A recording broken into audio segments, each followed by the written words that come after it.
Are you a woodworker or do you have a woodworking shop? Are you struggling to get good designs like this one here into the computer so you can cut it out? Got an odd shape and lots of holes.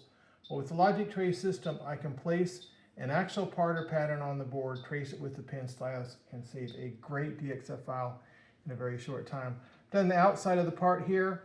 I now have these big holes. I'm going to do those as 3-point circles. Just click any 3 points.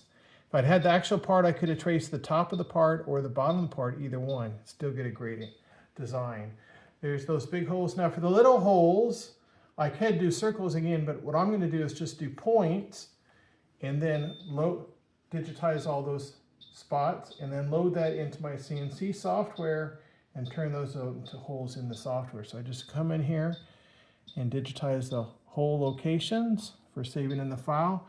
Works great with any CNC software, including Vcarve, Vectric, anything, and works with any CNC machines. There it is. It looks great. I've got 3 more to go.